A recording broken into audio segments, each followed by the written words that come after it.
تو میں نے جو ایک تجزیہ اور انالائز کیا ہے، میں یہ سمجھتا ہوں یہ غلط فہمیاں اور خوش فہمیاں یہ دو بنیادوں کی وجہ سے یہ ہوا ہے کہ کچھ غلط فہمیاں پیدا ہوئیں جس کی وجہ سے دوریاں پیدا ہوئیں، اور کچھ خوش فہمیاں پیدا ہوئیں جس کی وجہ سے دوریاں پیدا ہوئیں۔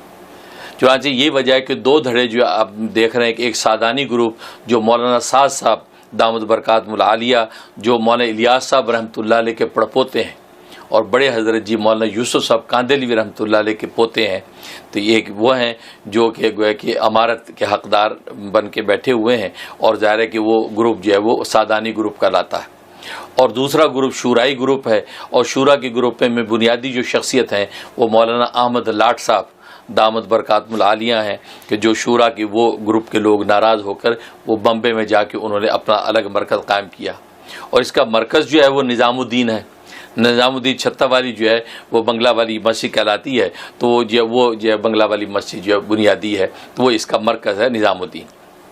اب مرکز میں مولانا سعد صاحب بیٹھے ہیں اور ان کا گروپ جو کام کر رہا ہے، اور وہاں شورائی گروپ۔ ظاہر ہے کہ یہ جب دو گروپ بنے ہیں تو میرا انالائز یہ ہے کہ اس میں غلط فہمی اور خوش فہمیاں۔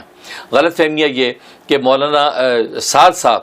جو حضرت مولانا الیاس صاحب رحمۃ اللہ علیہ کے جو پڑپوتے ہیں، ان کے بارے میں غلط فہمیاں پیدا ہوئیں،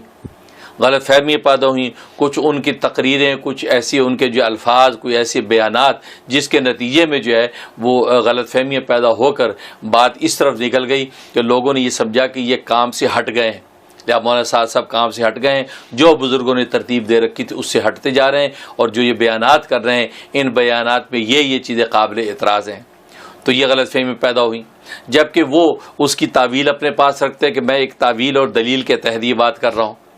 ادھر خوش فہمی یہ ہوئی کہ ان کو شورا والے جو حضرات ان کے بارے میں یہ خوش فہمی مولانا سعد صاحب کو ہوئی کہ میں جو بات کہہ رہا ہوں اس کو یہ لوگ بنوان تسلیم کریں گے، میں اگر جو وہی تفسیری نکات پیش کر رہا ہوں یا دوسرے کو جزیات پیش کر رہا ہوں کہ جو ہے وہ ایسی تفاسیر جو ایسے تفردات پیش کر رہا ہوں تو یہ یقین اس کو تسلیم کریں گے، ان کو یہ خوش فہمی ہوئی۔ لیکن جب کہ سامنے بھی علماء موجود تھے، انہوں نے کہا کہ نہیں بھئی یہ جو تفاسیر آپ کر رہے ہیں یہ ہمارے قابل قبول نہیں ہے۔ ظاہر ہے کہ اصول یہ ہوتا ہے کہ جمہور مفسرین اور جمہور علماء جو قول اختیار کرتے ہیں، جو تفسیر اختیار کرتے ہیں، اسی کو لیا جاتا ہے، اور شاذ یا متفرد جو اقوال ہوتے ہیں ان کو عام مجمع کے اندر پیش کرنا جو ہے وہ اس کا جو ہے وہ قابل التفات نہیں ہوتا، کیونکہ اس سے ایک نئی بحث چھڑتی ہے عام طور پہ۔ تو مولانا سعد صاحب کے کچھ بیانات پر ان لوگوں کو اعتراض ہوا، نتیجہ یہ ہے کہ اسی کشمکش کے اندر جو ہے یہ دو گروپ بن گئے، اور مولانا سعد صاحب جو ہے وہ الگ ہوئے، وہ اپنے مرکز کے اندر موجود رہے، اور شورا کا گروپ اس سے الگ ہو گیا۔ اب مولانا سعد صاحب کا کہنا یہ ہے کہ چونکہ امیر بننا ضروری ہے، اور ویسے اسلامی نقطہ نظر سے بھی امیر ہونا ضروری ہوتا ہے جماعت کا، اور یہی وجہ ہے کہ مولانا الیاس صاحب رحمۃ اللہ علیہ جب بانی تھے تو وہ بحیثیت امیر کے وہ موجود تھے، ان کے بعد مولانا یوسف صاحب کاندھلوی ان کے صاحبزادے وہ امیر بنے، لہٰذا انہیں بحیثیت امیر کام کیا۔ پھر ان کے بعد مولانا انعام الحسن صاحب رحمۃ اللہ علیہ وہ امیر کی حیثیت سے کام کرتے رہے، تو مولانا انعام الحسن صاحب کے بعد 10 آدمیوں کی شورا بنی، 10 آدمی شورا، انہوں نے اپنی زندگی میں شورا بنا دی۔ 8 آدمی پہلے اس کے اندر مقرر کیے گئے، اس میں مولانا جو ہے اظہار صاحب تھے، مولانا زبیر صاحب تھے، مولانا عمر صاحب تھے، اسی طریقے سے مولانا سعد صاحب تھے، اور بھائی میاں جو ہے محراب صاحب، یہ 5 آدمی، اور ادھر سے 4 آدمی پاکستان کے تھے، مفتی زین العابدین صاحب، حاجی عبد الوہاب صاحب، بھائی افضال صاحب، یہ حضرات جو یہ پاکستان سے تھے، اور اس کے بعد یہ بنگلہ دیش کے ایک بزرگ تھے حاجی عبد المقیت صاحب۔ تو گویا کہ یہ 10 آدمیوں کی شورا تھی،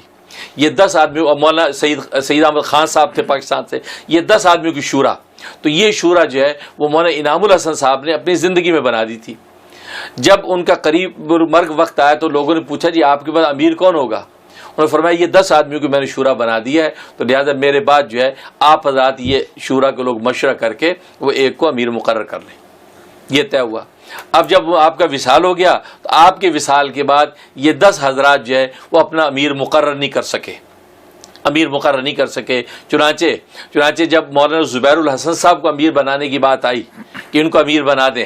یا مولانا اظہار الحسن صاحب کو امیر بنانے کی بات آئی، تو انہوں نے کہا کہ دیکھو بھی ہمیں امیر نہ بناؤ، ہم اگر میں امیر بنیں گے تو میوات والے ہم سے کٹ جائیں گے، کیونکہ میوات والوں سے مولانا زبیر صاحب کا کوئی معاملہ تھا تو ہم سے وہ کٹ جائیں گے۔ تو مولانا سعد صاحب کو جب امیر بنانا چاہا، انہوں نے کہا جی مجھے امیر نہ بناؤ، کہ مجھے امیر بنایا تو مولانا زبیر صاحب کے جو حلقے کے لوگ ہیں یہ لوگ کٹ جائیں گے،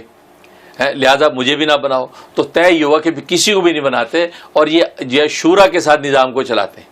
لہٰذا شورا کے ساتھ نظام چلتے رہا اور بوقت ضرورت فیصل ایک مقرر کر لیا جاتا تھا, وہ فیصل جو ہے فیصلہ کر دیا کرتا تھا. اسی طریقے سے سلسلہ چلتا رہا. لیکن البتہ اس پورے دوران میں مفتی زین العابدین صاحب اور اسی طریقے مولانا سعید احمد خان صاحب یہ بزرگ یہ افسوس ضرور کرتے رہے کہ ہم تو اپنا ایک امیر مقرر نہیں کر سکے. ہمیں اس کا بڑا دکھ اور افسوس ہے کہ ہم آج تک اپنا ایک امیر مقرر نہیں کر سکے. تو یہ بات اظہار افسوس کرتے رہے. لیکن اتفاق ہے اللہ کی شان, ان حضرات میں سے لوگ اپنے اپنے وقت پہ اللہ کو پیارے ہوتے رہے. یہاں تک کہ جو پاکستان کے آخری جو بزرگ حاجی عبدالوہاب صاحب وہ بھی جو دنیا سے رخصت ہو گئے, اور انڈیا کے جو بزرگ تھے وہ حضرات مولانا زبیر صاحب تھے آخر میں, وہ بھی رخصت ہو گئے. اب مولانا سعد صاحب ان پرانے لوگوں میں وہ مولانا سعد صاحب باقی بچے. لہٰذا انہوں نے کہا کہ لہٰذا اب یہ امارت کا نظام چلے گا کیونکہ میں رہ گیا ہوں, لہٰذا اب میرے تحت شورا اب کام کرے گی, میں امیر ہوں. یہاں سے جھگڑا شروع ہوا کہ لوگوں نے کہا کہ نہیں, جو شورا کا نظام جیسے چل رہا تھا اب اسی طرح چلنا چاہیے, اب آپ اپنے ساتھ اور 9 بندوں کی شورا بنا لیں پھر شورا کے ساتھ چلے. جبکہ اسلامی نقطہ نظر سے وَأَمْرُهُمْ شُورَىٰ بَيْنَهُمْ جو قرآن کریم میں بھی کہ صحابہ کرام جو ہے وہ مشورے کے ساتھ کام کرتے ہیں, اور وہ شاورہم فی الامر قرآن کریم میں نبی پاک صلی اللہ علیہ وسلم نے فرمایا کہ آپ امیر ہیں لیکن آپ اپنی شورا سے مشورہ کر کے چلیں. تو شورا امیر کے تحت ہو یہ ضروری, اور امیر شورا کے تحت تو ضرور ایک امیر ہونا ضروری ہے تاکہ شورا کے مشورے کے بعد اب وہ امیر جو ہے وہ اتھارٹی بن کے اس بات کا اعلان کرے. اب یہاں سے یہ جھگڑا شروع ہوا. تو لہذا اسلامی نقطہ نظر تو یہی ہے کہ ایک امیر ہونا چاہیے. اب یہ جو صورتحال پیش آ گئی اس وجہ سے پیش آ گئی ہے کہ شورا کے لوگ کہتے ہیں جیسے پہلے چلا آ رہا اسی طرح چلاتے رہو, اور مولانا سعد صاحب کہتے ہیں کہ نہیں, چونکہ امیر ہونا ضروری ہے لہذا امیر کی اہلیت مجھے حاصل ہے, میں امیر ہوں اور میرے تحت شورا کام کرے.